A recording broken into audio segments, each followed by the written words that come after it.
Hello नमस्कार, स्वागत है आपका अपने यूट्यूब चैनल स्टडी मटेरियल में। आज हम यहाँ पर पढ़ेंगे कला का अर्थ एवं परिभाषा।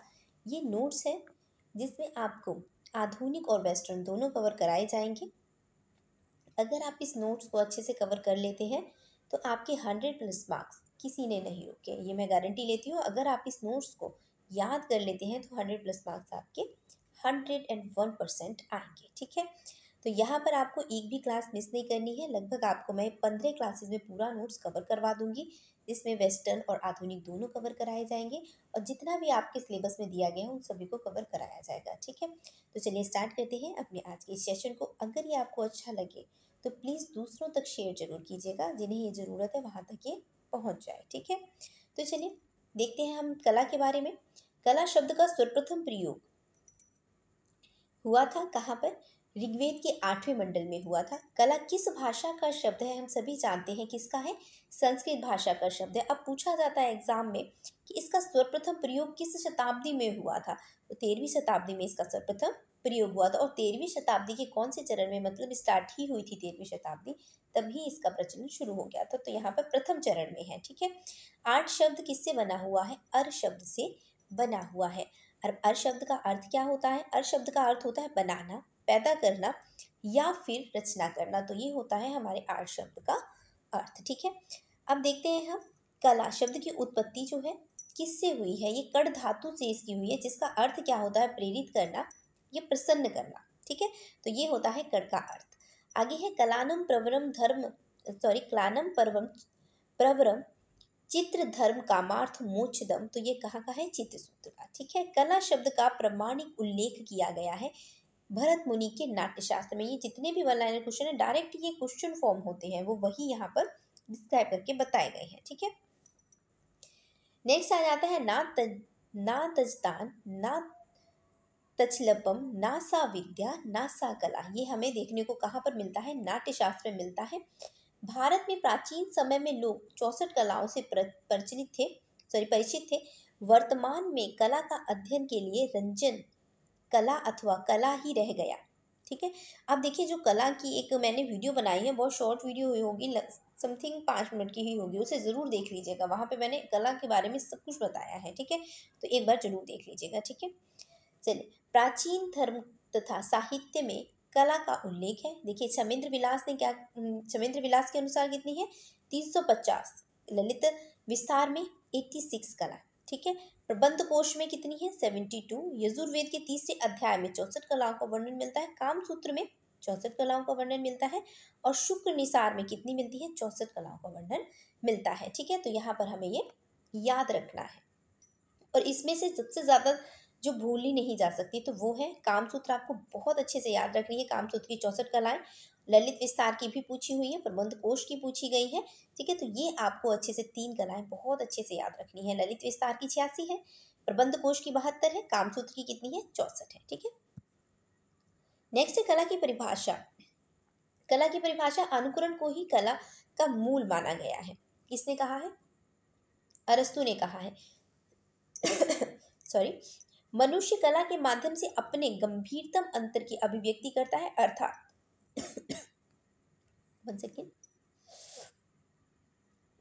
कला में मनुष्य अपनी अभिव्यक्ति करता है। ये किसने कहा है? रविन्द्रनाथ टैगोर ने कहा है। मनुष्य अपने भाव को कला के साथ प्रकट करता है। किसने कहा है? रस्किन ने। कला एक अभिव्यक्ति है। किसने कहा? रस्किन ने कहा है। ठीक है, अभिव्यक्ति करें या फिर भाव को प्रकट करें, बात दोनों इक्वल में ही आ जाती है। ठीक है, अंदर से भाव को प्रकट करते हैं और अभिव्यक्ति करते हैं, आती तो दोनों चीजें बाहर ही है, तो वो रस्किन के द्वारा कहा गया है। अब बाह्य प्रभावों का आंतरिक अभिव्यक्ति किसने कहा है? अब बाह्य प्रभावों का आंतरिक अभिव्यक्ति की बात आ जाती है तो वो आ जाती है क्रोचे के अनुसार। केवल कला सही अर्थों में सौंदर्य की अभिव्यक्ति है, ये कहा है हीगल ने। दमित वासनाओं का उभरा हुआ रूप है, ये एक दार्शनिक थे फ्राइड, उन्होंने ये परिभाषा दी थी।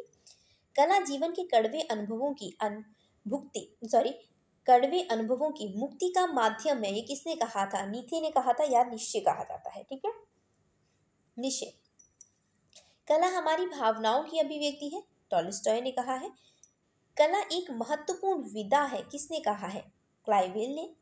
कला आनंद की अभिव्यक्ति है, नंदलाल बोस ने कहा है। आनंद नंद में क्या था? एक गाना था, ब्रज में आनंद नंद भयो जय कन्हैया लाल की, ऐसी था कुछ। हाँ, तो वहां से रिलेट कर लीजिएगा। आनंद की अभिव्यक्ति नंदलाल बोस हो गया। कला की आत्मा का ईश्वरीय संगीत है, किसने कहा है? महात्मा गांधी ने। आनंद लेने का नाम ही कला है, पंडित शेमराज ने कहा हुआ है। ये कला की है। कुछ एक दो कला, जैसे श्याम सुंदर के अनुसार कला क्या है, वो एक और कला की जो छोटी सी मेरी 1-2 मिनट की वीडियो होगी उसे देख लीजिएगा।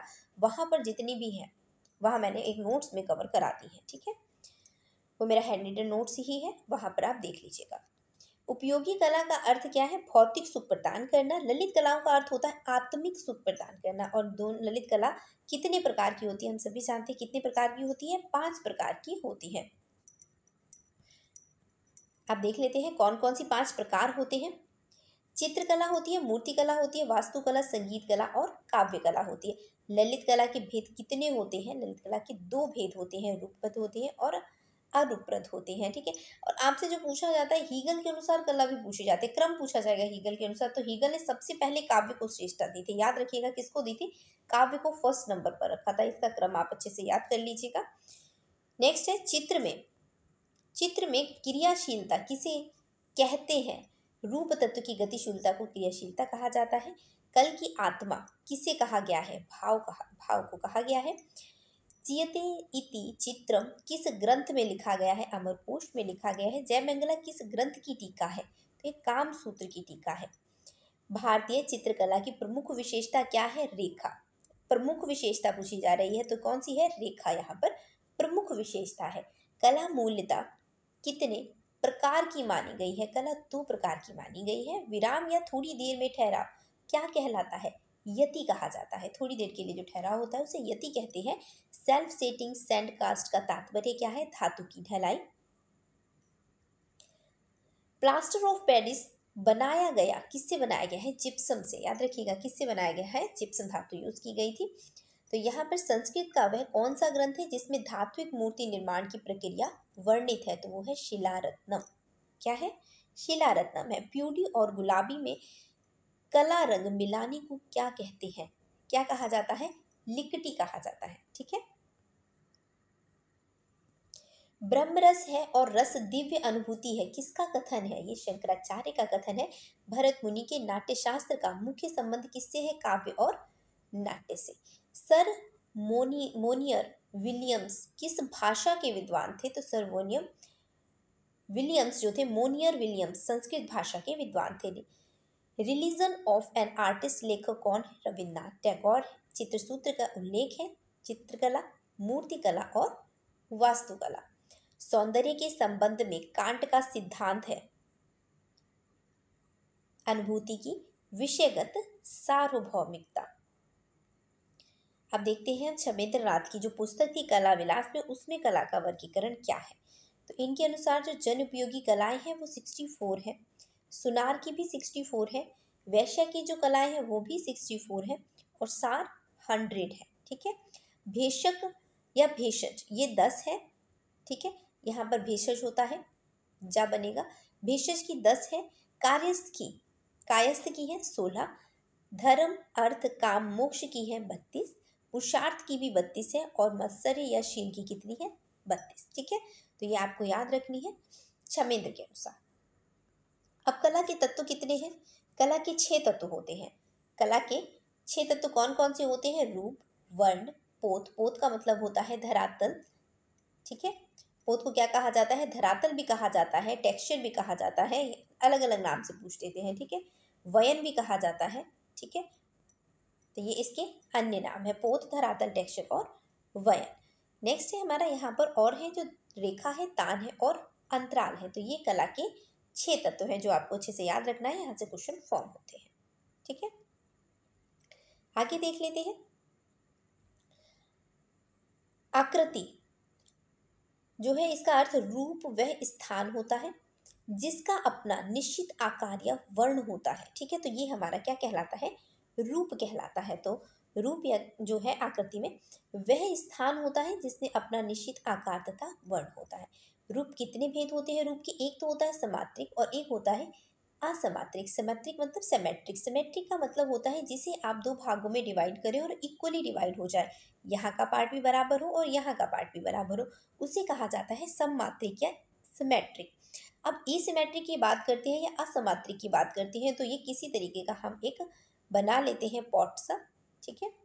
तो यहाँ पर जो इसे अगर हम 20 से डिवाइड करेंगे तो ये एक तरफ इसका हत्था चला जाएगा और एक तरफ इसकी कोन चली जाएगी। तो इस तरीके से जो डिवाइड करेंगे दोनों इक्वली पार्ट में डिवाइड नहीं होंगे, उन्हें हम कहते हैं असमात्रिक, ठीक है। अब देखिए यहाँ पर इन्होंने बताया है समत्रिक रूप जो होते हैं वृत्त होता है, ठीक है, इक्वल कटेगा, घन होता है इक्वल कटेगा, आयत भी इक्वल कटेगा, गिलास भी इक्वल कटेगा, ठीक है।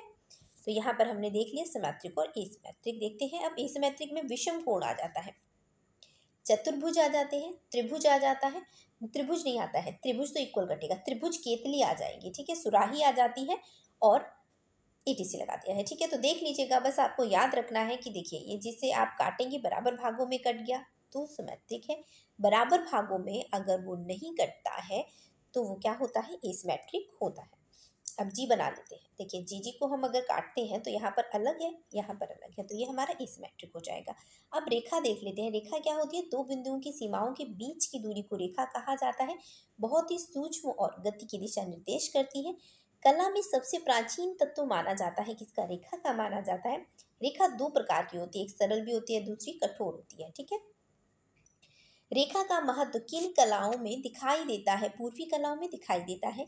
आयताकार रेखाएं क्या प्रदर्शित करती हैं, शांति को, स्थायित्व को, एकता को, प्रसार को दर्शाती हैं। वृत्ताकार रेखाएं किसे दर्शाती हैं, पूर्णता को, आकर्षण को, निरंतरता को और गति को, ठीक है। अंडाकार रेखाएं लावण्य, सृजनता और प्रसार को दर्शाती हैं। त्रिभुज विकास, सुरक्षा, आश्वस्त को दर्शाता है। अब वर्ण है, वर्ण का दूसरा नाम होता है रंग। अब देखिए रंग क्या होता है या वर्ण क्या होते हैं, ठीक है। तो यहाँ पर वर्ण जो है ये वास्तव में प्रकाश का एक गुण होता है। और प्रकाश में कितने रंग होते हैं, प्रकाश में 7 रंग होते हैं जो हम विज्ञ और पढ़ते हैं, ठीक है।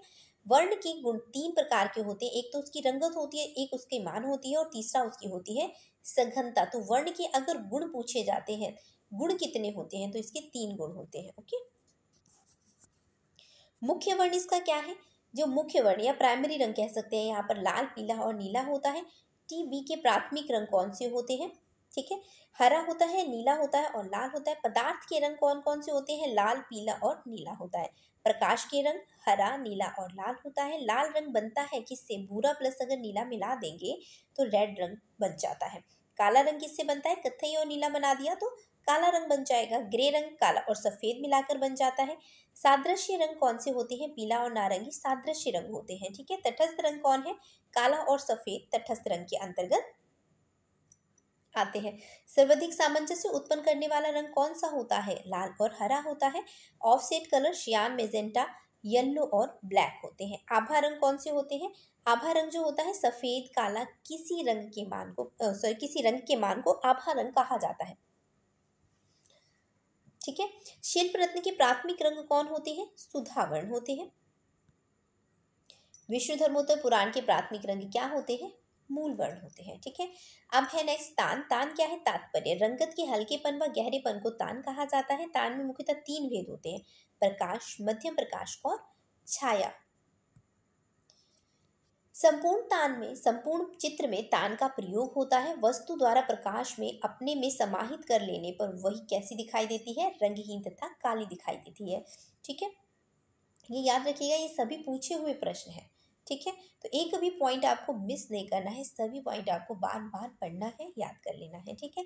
रंग की सघनता किस प्रकार कम कर सकते हैं, तटस्थ रंग को अगर हम मिला देते हैं तो रंग की सघनता जो है कम हो जाती है। अब देखिए वयन या पोत या टेक्सचर या धरातल क्या होता है, धरातल के गुण के हम पोत या वयन कहते हैं, गुण को हम पोत या वयन कहेंगे, ठीक है। तो 2 प्रकार के होते हैं, एक चाशुक होता है, एक अनुभूति। चाशुक का मतलब होता है जो इंद्रियां या आंखों से देखा जाता है, अनुभूति जिसे आप स्पर्श करके देख सकते हैं, देखा हमने, हमें पता है ये धरातल है, ठीक है।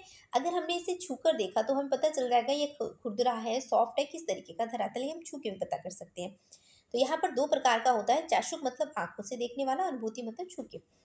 अब पोत के कितने भेद होते हैं, 3 प्रकार के होते हैं, एक प्राप्त होता है, कृत्रिम होता है, एक सृजित होता है। प्राप्त वो होता है जैसे प्राग ऐतिहासिक काल में चट्टानों का यूज करते थे, वो प्राप्त है। कृत्रिम जो बनाया जाता है, सृजित किया जाता है, ठीक है। आगे देखते हैं। की डिटेल। यहाँ पर देखिए, मुलायम कठोर लंबा चिकना उदाहरण किसका है? ये पोत का है। ठीक है, एक आधुनिक चित्रकार पोत के प्रति अधिक सचेत होता है, क्योंकि जिस तरीके का पोत होगा उसी तरीके का हमारा जो बना हुआ पेंटिंग है वो खिल के आएगा। पोत की मौलिकता सबसे पहले किस में अनुभव की जा सकती है? वस्तु में। वयन की सबसे अधिक विविधता किस में दिखाई जा सकती है? उल्लास में दिखाई जा सकती है। वयन का संबंध किससे होता है? वस्तुओं की बाहरी त्वचा से होता है। अनुकरण पोत के प्रभाव में द्विआयामी धरातल पर त्रिआयामी प्रभाव दिखाई देता है, दिखाया जा सकता है। लेकिन याद रखिएगा, जब भी पूछा जाए पोत कैसा होता है, पोत हमेशा 2D होता है, 2 डायमेंशनल होता है। ठीक है, और इस पे जो हम बनाते हैं कोई भी आकृति, उसमें त्रिआयामी प्रभाव उत्पन्न करते हैं, लेकिन जो पोत होता है वो हमेशा 2 डायमेंशनल होता है। अब यहाँ पर नोट देखते हैं, क्या है नोट? तान के प्रयोग में द्विआयामी धरातल पर त्रिआयामी प्रभाव उत्पन्न किया जाता है।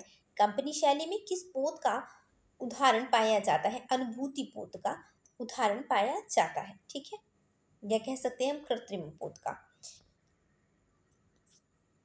अंतराल चित्रकार जिस चित्र भूमि पर चित्र की रचना करता है अंतराल कहलाता है, अर्थात चित्र का वह क्षेत्र जिस पर रूप का निर्माण किया जाता है। अब देखिए, जो हमने धरातल है, हमारा ये धरातल है। ठीक है, जो भी हमने लिया था, यहाँ पर जो हमें बनाना है, ये पूरा जो स्पेस है जहाँ पर कोई भी पेंटर पेंटिंग करने वाला है, ये हमारा अंतराल कहलाता है।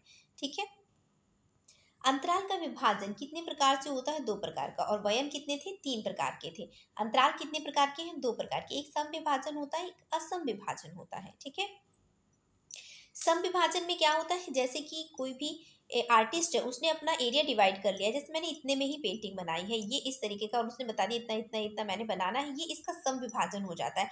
और जब हमने धरातल पर जो इसका अंतराल छोड़ा हुआ है, ठीक है, उसमें कोई भी हमने प्री प्लानिंग नहीं कर रखी है, हम बनाते जा रहे हैं, तो ये चीज़ हमारी असम विभाजन में आ जाती है। ठीक है, तो यहाँ पर कोई भी हम क्या कहते हैं, हाशिया टाइप नहीं छोड़ते हैं। ओके, प्राचीन ग्रंथों में अंतराल को किस नाम से जाना जाता है? सम्रांगण सूत्रधार, भूमि बंधन, अभिलेषार्थ चिंतामणि, स्थान निरूपण, विष्णु धर्मोत्तर पुराण में स्थान। तो अंतराल को किस किस नाम से जाना जाता है? जब हम सम्रांगण सूत्रधार पढ़ते हैं तो वहां पर हमें भूमि बंधन मिलता है, किसके स्थान पर? अंतराल के स्थान पर। अभिलाषार्थ चिंतामणि में स्थान निरूपण मिलता है अंतराल की जगह पर, और विष्णु धर्मोत्तर पुराण में हम स्थान कहते हैं। ठीक है, स्वर्णीय विभाजन पद्धति का सिद्धांत किसने दिया था? प्राचीन ग्रीक वासियों ने दिया था। अंतराल की रेखा में कौन सी 3 परिस्थितियां संभव है? एक तो ऊर्ध्वाधर है, क्षैतिज है और कर्णवत है। धरातल और अंतराल में क्या अंतर है? कोई भी स्थान या ग्राउंड चित्र का धरातल कहलाता है। ठीक है, लेकिन अंतराल केवल कलाकार का कार्य क्षेत्र है, उसे कहा जाता है अंतराल। षडंग क्या है? षडंग के भी 6 अंग होते हैं। चित्रकला में 6 अंग होते हैं जिसे हम षडंग कहते हैं। कौन कौन से होते हैं? रूपभेदा, प्रमाण, भाव, लावण्य, योजना, सादृश्य, वर्णिका भंग। अब इसका आप याद रखिएगा, क्रम पूछ दिया जाता है तो यहाँ रखिएगा याद, रूपभेद पहले आएगा, फिर प्रमाण आएगा, फिर भाव आएगा, फिर लावण्य आएगा, फिर योजना, फिर सादृश्य, उसके बाद आता है वर्णिका भंग। इन्हें आपको क्रम से ही याद रखना है। षडंग पर किस आधुनिक भारतीय ने बुक किया? अविनाश टैगोर ने बुक लिखा है भाई। ठीक है, भारतीय शिल्प षडंग नामक पुस्तक, षडंग है, षडंग नामक पुस्तक लिखा है किसने? अविनाश ने। हिंदी रूपांतरण किया है डॉक्टर महादेव शाह ने। षडंग का उल्लेख सर्वप्रथम हमें कहाँ मिलता है? जयमंगला में षडंग का सर्वप्रथम प्रयोग मिलता है। जयमंगला से तात्पर्य क्या है? पंडित यशोधर ने वात्सायन के कामसूत्र पर जयमंगला नाम की टीका लिया। ठीक है, भारतीय कला में षडंग अंग का उल्लेख मिला है किसमें? जयमंगला में मिला है। कामसूत्र में प्रथम अधिकरण के 3रे अध्याय में पंडित यशोधर ने चित्रकला के 6 अंगों का वर्णन किया। अब यहाँ पर हम इसकी डिटेल देखने वाले हैं, जितने भी हमने अभी 6 अंग पढ़े हैं। वास्तव में जयमंगला की पहली बार कला के नियमों का उल्लेख मिला है। चित्रकला की जो 6 अंग है, रूपभेद क्या है? रूपभेद जो भी रूप भिन्नता प्रकट करता है उसे रूप कहा जाता है। रूप भेद कहा जाता है। देखिए अलग अलग होता है। अब इंसानों की छवियों को लेकर देख लीजिए, हम बहन भाई भी तो अलग अलग होते हैं, तो इस तरीके से जो भिन्नता प्रकट करते हैं वो रूप भेद आ जाता है। भारतीय कला में रूप भेद का सबसे अच्छा उदाहरण कहाँ पर मिलता है? अजंता में सबसे अच्छा उदाहरण देखने को मिलता है। सर्वप्रथम नेत्रों का संबंध होता है, किससे होता है? रूप ही तो देखते हैं हम। सबसे पहले नेत्र क्या देखते हैं? रूप किस तरीके का है? गोल है, चौकोर है, आयताकार है, ठीक है। चक्षु तथा आत्मा द्वारा रूप का सही पहचान कहलाता है, रूप भेद कहलाता है। चक्षु मतलब याद रखिएगा, चक्षु मतलब आंख होता है। रूप भेद में प्रकट होता है आकृति की भिन्नता, दृष्टि ज्ञान प्रकट होता है। प्रमाण क्या है? आकृति की ठीक अनुपात, नाप, बनावट और इसका तात्पर्य है, मतलब किसी भी ये चीज़ कितनी बड़ी है, एक छड़ी ले लीजिए, उसकी नाप लीजिए, ये कितना बड़ा है, कितना चौड़ा है, ठीक है। इस तरीके से जो आप इसकी लेते हैं लंबाई चौड़ाई का ब्यौरा कह सकते हैं, तो वो हमारा प्रमाण कहलाता है। किसके द्वारा चित्र का सही स्थान दिया जाता है? प्रमाण के द्वारा दिया जाता है। लंबाई चौड़ाई तथा दूरी का पता लगाया जाता है, प्रमाण द्वारा लगाया जाता है। प्रमाण निर्धारण में ताल या इकाई क्या है? एक सिर है।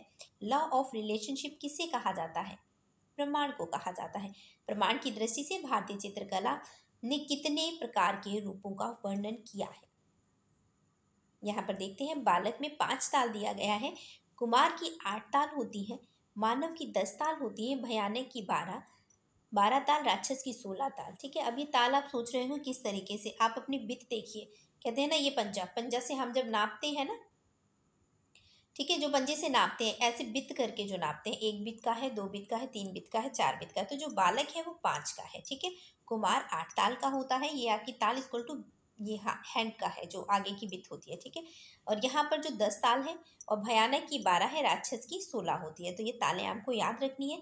प्रमाण द्वारा वस्तु का ब्यौरा प्रकट होता है।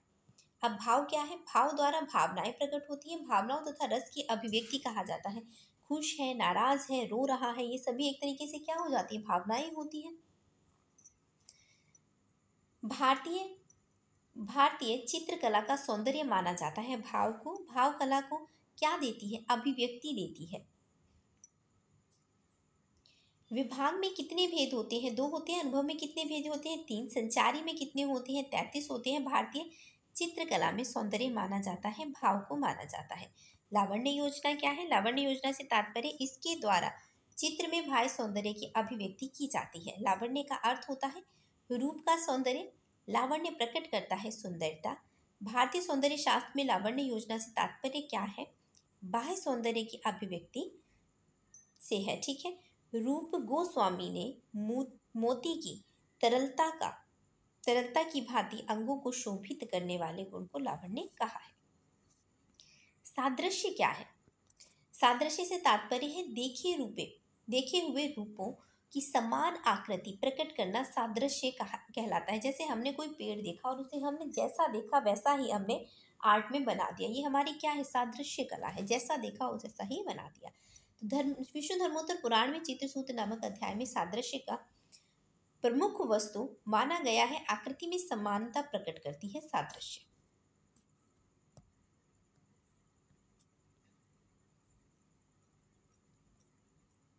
वर्णिका भंग क्या है? रंगतों तथा तूलिकाओं का प्रयोग में कलात्मकता तथा अथवा भावों के अनुकूल रंग योजना से चित्र का निर्माण करना वर्णिका भंग कहलाता है। रंगों के मिश्रण से उत्पन्न भंगिमा को क्या कहा जाता है? वर्णिका कहा जाता है। नाना प्रकार के वर्णों की सम्मिलित भंगिमा को क्या कहते हैं? वर्णिका भंग कहते हैं। विभाग में कितने भेद होते हैं? 2। अनुभाव में कितने भेद होते हैं? 3 होते हैं।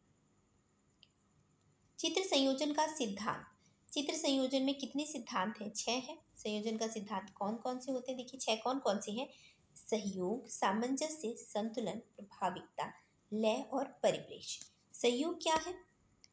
कितने प्रकार का होता है? सहयोग 2 प्रकार का होता है। सहयोग से कला में सभी तत्व समान रूप से प्राप्त होता है।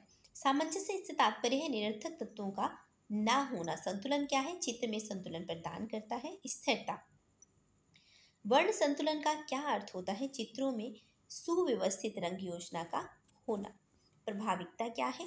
तात्पर्य किसी एक वस्तु को सर्वाधिक महत्व देना। प्रभाविकता का उद्देश्य है एकरसता को समाप्त कर चित्र में आकर्षण पैदा करना प्रभाविकता कहलाता है। प्रभाविकता के लिए कौन सा तत्व होता है? साधारणीय कारक। प्रभाविकता के लिए चित्र सतह पर आकर्षण केंद्र स्थापित करने हेतु कौन सी विधि उचित है? स्वर्णिम आयत सिद्धांत। कौन सी है? स्वर्णिम आयत सिद्धांत है। लय से तात्पर्य क्या है? सामंजस्यपूर्ण अवयवों की पुनरावृत्ति को लय कहा जाता है। ठीक है। परिप्रेक्ष्य क्या है? परिप्रेक्ष्य से तात्पर्य है चित्र में निकट की वस्तुओं को बड़ा एवं दूर की वस्तुओं को छोटा दिखाने का सिद्धांत परिप्रेक्ष्य कहलाता है। परिप्रेक्ष्य के माध्यम से द्विआयामी धरातल पर त्रिआयामी भाव उत्पन्न किया जाता है। परिप्रेक्ष्य में कितने भेद होते हैं? 2 होते हैं, एक रेखीय होता है, एक वातावरणीय होता है। रेखीय परिप्रेक्ष्य में कितने अंग हैं? 6 है। चित्रतल, स्तर, बिंदु, दृष्टि, दृष्टि बिंदु, दृष्टिपथ, क्षितिज रेखा और अदृश्य बिंदु, ये रेखीय परिप्रेक्ष्य के अंग हैं। मूर्ति में कितने आयाम होते हैं? मूर्ति में 3 आयाम होते हैं। ये उभरी हुई आपको दिख रही है ना, तो ये कैसी होती है? त्रिआयाम, मतलब 3D होती है, 3 डायमेंशनल। कितने आयाम कितने प्रकार के होते हैं? 3 प्रकार के होते हैं। चित्र में कितने आयाम होते हैं? चित्र में 2 आयाम होते हैं। भारतीय कला में कितने आयाम होते हैं? 2 होते हैं। तो ये थी कला के कुछ इम्पॉर्टेंट पॉइंट, और आगे हम पढ़ने वाले हैं मध्यम एवं प्रविधियाँ, जिसे हम कल कवर करेंगे। तो आज के लिए इतना ही। Thank you so much. Thanks everyone.